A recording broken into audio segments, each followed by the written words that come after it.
Hello. Got a question today about how much less money can I, can I expect to get when I sell my house to an investor? That's a great question. Unfortunately, it's not an easy answer. So let me explain. It really, really depends on the whole situation. So let me tell you what happened today. Today I made an offer on a property to buy it, and the guy was absolutely flabbergasted at how much I could pay. He expected much, much less. I am paying him very close to what he could sell it for. And he asked why. And I explained to him what I'm going to do with the property. I'm going to do something major with the property. I'm going to try and subdivide the property. I'm going to do major work to the property. And I could pay really what was close to what he thought it was worth. Now, very often that's not the case, right? Very often I am giving somebody a number and they are shocked at how little I'm paying, right? And it depends. It really depends on what I'm going to do with the property, or any investor is going to do with the property, and it's going to depend on how much work is needed.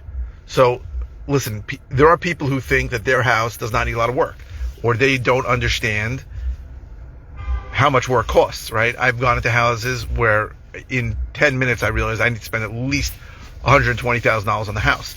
And obviously what I'm going to pay is going to be dependent on how much work I need to do and how much I can sell it for. Another thing people don't always understand is the value of the house. So they're told things, there are no houses available. This house will go for $800,000. When really it's not an $800,000 house, right? Even after I fix the house up, it might be a $650,000 house, and I have to put in $150,000, and I have to give them, in essence, what's less than $500,000. Definitely less than $500,000. I don't do this for my health. I do this to make money. So, and also, what people really don't understand is that the minute I close on most houses, I'm usually out between $40,000 and $60,000, right? That's just for closing costs on the buy, eventual closing costs on the sell, which I'm going to have to pay very often a buyer's agent to bring me a buyer. I'm going to have to pay all the holding costs. If I'm borrowing money, which happens sometimes, even though it's a cash offer, I may still end up borrowing money. I have to pay interest on it. I have to pay taxes on it. I have to pay utilities on it. I have to maintain the property. In the winter, I gotta shovel the snow. In the summer, I gotta cut the grass. These are things that just has to be done. So it's very common for me to be out even over $60,000 on a property that I buy without even doing any work to it, right? So obviously the work is more money, but also another thing people don't understand are all the soft costs involved, right? I have to pay an architect to do the plans. I have to pay permit costs. These are expensive, right? I have to get a plumbing permit. I have to pay a plumber. Not just for the plumbing, but actually to file the permit and give me the plumbing permit. I have to pay an electrical inspector to give me an electrical inspection. These are things that are soft costs. So it might be $120,000 worth of work. There might be another $20,000 in soft costs, and I might have another $50,000 or $60,000 in closing costs and holding costs. So it's very, very difficult to say how much you're going to give up. I can tell you that I have had many people who are surprised. Right? Some are surprised on the downside at how little I'm offering, and many are surprised on the upside. There are things I can do with the property. Sometimes I'll buy it and hold it. Right? I'll keep it and rent it. Sometimes I can, in certain parts, put on an accessory apartment, and I can sell it to an owner occupant who's going to rent with an accessory apartment. But sometimes that involves making a separate entrance, putting in another kitchen, sometimes adding another bathroom. There really is an infinite amount of different things that I can do with a property. It really depends on the situation. Now, sometimes people come and they want to sell to an investor because, so let's just go through, I hate the light here, I'm sorry, it's bad, I got bad light coming from one side. So you've got to understand, people come to an investor usually for one of 3 or 4 reasons, right? They come to an investor because the property's in horrible condition and they can't sell it to someone who's going to get a mortgage on it. That's one. So the condition is the first issue.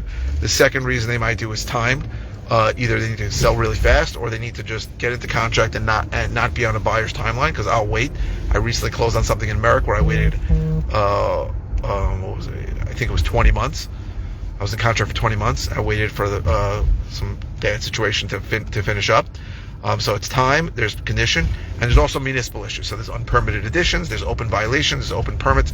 Those are the kinds of things that they know they're going to be a problem with and they don't want to deal with. And then sometimes it's just somebody who doesn't want to deal with a real estate agent, doesn't want to pay real estate commissions. They don't want people coming in. They had a bad experience with a buyer who screwed them over with a mortgage contingency 4 months after they went to contract. and they just want in general, people sell to an investor because of the certainty and convenience that we as investors provide, right? Now, if you don't meet any of those criteria, then you probably shouldn't sell to an investor, right? And I do take listings, and I have a bunch of listings active right now. So I'm happy to list a property for you if that's what's in your best interest. And I have told hundreds of people whose houses I've gotten into who thought they had to sell to an investor, you should not sell this to me or any other investor. You're going to leave way too much on the table. Let me list it for you and I can get you the most money. I've said that hundreds of times. On the other hand, I've told people, hey, you should list. And they've told me, no, I don't want to list because of XYZ reason. So I've definitely gone to houses that from what we have discussed with them, I thought would be something that I would buy, and I ended up listing it. And I have definitely gone to houses where I thought we would end up listing it, and I bought it. But I try to do what's in the seller's best interest. And all this, to be perfectly clear, I do make less money when I list than when I buy something. But I'm not foolish enough to think that someone's going to sell to me if they really could list. It's almost never the case. Usually the case is that they either they can list because everything is pretty good, or they have to sell to an investor because it meets one of those criteria. Again, it's time issue, either on the short side or the long side. It's a condition issue, house in terrible condition, end buyer can't get a mortgage, or municipal issues. That's usually those are the three reasons why I end up buying a property as an investor. So how much less? I wish I could give you a definitive answer. I absolutely cannot give a definitive answer. I have 1,000% this week had somebody tell me I was giving them more than they thought they could get for it, because I happen to be able to add some value to the property, possibly subdivide the lot. I think I'm going to chop off the small second floor and add a bigger second floor. And with that, sometimes I can add a level to a property and make a lot of money on it.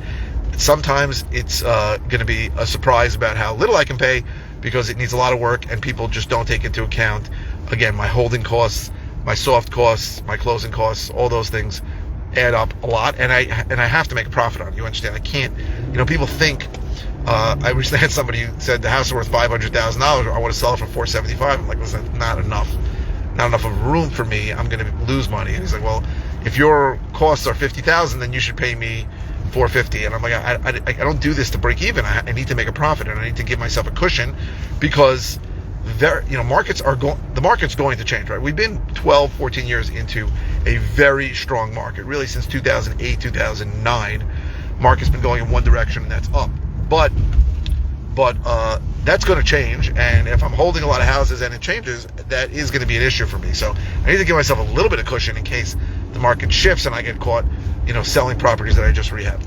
So these are the kinds of things that happen very often when offers are made. And sometimes I'm giving people literally more than they expected to sell it for if they sold it in the open market, and sometimes I'm giving them a lot less than they expected. But you've got to understand that I have a lot of costs, and sometimes the work I'm doing is going to cost a lot more than people think. To get a property to the cover of a magazine value, right, to the ARV, after repaired value, you need to do a lot of work, and it's very expensive, and costs to do work have gone up considerably, right? During this pandemic, one of the biggest problems has been the materials costs have gone up a lot. We're literally paying twice as much for lumber now at Home Depot than we were paying before. Sheetrock, all these costs have gone up, and obviously when materials go up, the total cost to renovate a property has gone up, and labor costs are also hard. It's hard to find good workers, and people are charging more, and that makes things harder and bumps up the price that the cost to us, which will usually drop down the number that we can give to a seller. So there is no answer to it. I apologize. I wish there was a perfect answer. We'll give you 10% less, 20% less. It never works like that, ever. Every single situation I'm in is different, and that's really one of the reasons why I go to see every single property, or somebody on my team goes to see every single property, because we sort of look for different things. What can we do here? Do we have this option? Do we have that option? We always look at properties from multiple disposition options. Can we do less work? Can we do more work? Can we do something with the land? Do we have any opportunities? And that's reasons why we usually give people more money than other investors. But most investors are going to be in the same ballpark. So I hope this was helpful. If you're interested in finding out more about how to sell your house in any way, whether you want to list it or you want to sell it to an investor, go to Sell My House Fast in New York. Try that one. That's one of our websites where you can input your information and you'll get a number from us. Thank you very, very much for watching. I really appreciate it.